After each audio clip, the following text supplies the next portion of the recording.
مفتی کفایت اللہ صاحب باقاعدہ آپ کو خوش آمدید۔ اس سے پہلے آپ کو یاد ہوگا جب 26ویں ترمیم کا حوالہ بھی دیا گیا ہمارے جو مہمان گرامی ہیں ان کی جانب سے، ہم نے دیکھا کہ مولانا فضل الرحمان مرکز نگاہ تھے اور ملاقاتیں طویل رہی ان سے اور تواتر سے ملاقاتیں ہوتی رہیں، اور مولانا صاحب کئی بار فرما چکے ہیں کہ تحریک انصاف اگر چاہتی ہے تو مذاکرات کے لیے میں ان کی مدد کر سکتا ہوں۔ تو اس ساری صورتحال میں جے یو آئی کہاں سٹینڈ کرتی ہے؟ کیا جے یو آئی کو اس آفر کے بعد کیا کوئی رابطہ ہوا تحریک انصاف کا آپ سے؟ یہ بھی بتائیے گا۔ بسم اللہ الرحمن الرحیم۔ دیکھیں، یہ ہماری اپوزیشن اور حکومت الگ الگ انتہاؤں پہ کھڑے ہیں، تو یہ تو ایک ملک کی سیاسی جماعتیں ہیں، اور انتہا پر کھڑے ہونے سے تو حل نہیں ہوتا۔ معاملہ حل ہونے کے لیے ان کو انتہا چھوڑ کر درمیان میں آنا ہوگا۔ تو ظاہر ہے درمیان میں وہ کیسے آئیں گے؟ کوئی ایک ایسی جماعت درمیان میں ہو کہ وہ دونوں کو نزدیک کر سکے اور ان کو ایک ٹیبل پر بٹھا سکے، اور وہ جمعیت علماء اسلام۔ تو ہماری یہ پوزیشن پہلے بھی تھی اور آج بھی ہے۔ ہم اگرچہ حکومت میں نہیں ہیں اور مذاکرات کے نتیجے میں بھی حکومت میں نہیں آئیں گے، لیکن ہم ایسا تو کر سکتے ہیں کہ ان مسائل میں جہاں سیاست سے بالا تر ہو کر ملک کے لیے سوچنا پڑتا ہے وہاں ہمیں ایک ساتھ بیٹھنا ضروری ہوتا ہے۔ تو ہم یہ سہولت دے سکتے ہیں حکومت کو بھی اور پی ٹی آئی کو بھی کہ ان دونوں کو بٹھا کر ایک میز پر ان کے درمیان کوئی مصالحت کریں۔ تو ہماری یہ پیشکش تو قائم ہے، بحال ہے، برحال ہے۔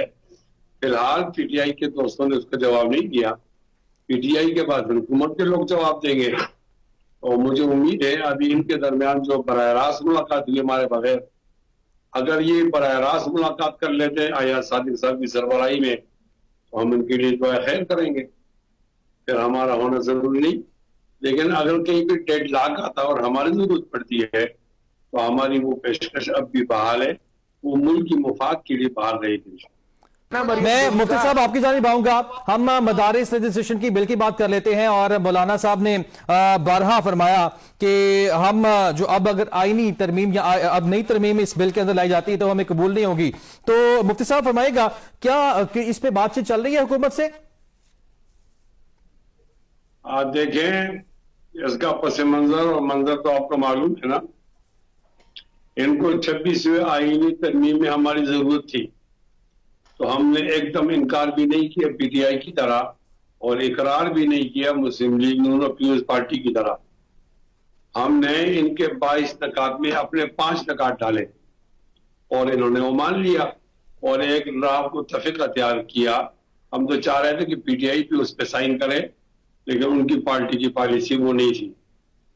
تو ایک میٹنگ ہوئی ہے میاں نواز شریف صاحب کے گھر میں، اس میں میاں نواز شریف صاحب بھی تھے اور میاں شہباز شریف صاحب بھی تھے، زرداری صاحب بھی تشریف لے گئے تھے، اور بلاول بھٹو بھی تھے، تمام لوگ تھے، یعنی جن جن لوگوں کو ہونا چاہیے، مولانا فضل الرحمان صاحب بھی تھے۔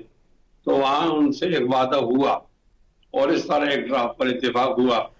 جی مفتی صاحب بالکل، مولانا صاحب نے اپنی نیوز کانفرنس میں یہ ساری باتیں بتائی تھیں۔ اب یہ آپ سے جاننا چاہوں گا میں، ابھی موجودہ صورتحال جو اس کی ہے، آج وزیر قانون صاحب نے بھی فرمایا کہ جی وزیر اعظم نے ہدایت کی ہے کہ جے یو آئی سے بات کی جائے، تو کیا حکومت سے ابھی ریسنٹ کوئی رابطہ ہوا ہے، اور کیا حکومت نے ہم کو کوئی وجہ بتائی ہے کہ آپ کیوں ترمیم چاہتے ہیں؟ مسلم لیگ نون کے لوگ ہمارا وقت ضائع کرتے ہیں۔ ابھی جب کیبنٹ سے پاس ہوا اور سینٹ اور قومی اسمبلی سے، تو صدر نے دستخط کرنا تھا، یہ ان کے اتحادی ہیں، ان کو کہنا چاہیے کہ دستخط کرو۔ اب دستخط مقررہ وقت میں نہیں کیا تو وہ جو ایکٹ بن گیا۔ اب ذمہ داری آتی ہے صدر سے ہٹ گئی ہے اور وزیر اعظم باقاعدہ نوٹیفیکیشن کرے، یہ ہمارا مطالبہ ہے۔ اب اگر یہ کہتے ہیں کہ کلیریکل غلطی ہے، کوئی مسٹیک ہے، اور ہم دوبارہ اس کو ایوان میں لے جائیں گے تو یہ ہمارا وقت ضائع کر رہے ہیں، ہم اس کو نہیں مانیں گے۔ پھر ہم جائیں گے ایوان سے میدان کی طرف جائیں گے، یہ ان کے لیے اچھا نہیں ہوگا۔ اور میں آپ کو پہلے سے بتا دوں کہ بھیا دو لوگوں کو ناراض نہیں کر سکتے۔ یہ فارم 47 کی حکومت ہے، یہ صابن کی ٹکیے پہ کھڑی ہے، 205 سیٹیں لے کر ان کو دیے ہیں، ان کو تھوڑا سا دھکا دیے یہ چلے جائیں گے، کیوں لوگوں کو مجبور کر دیں؟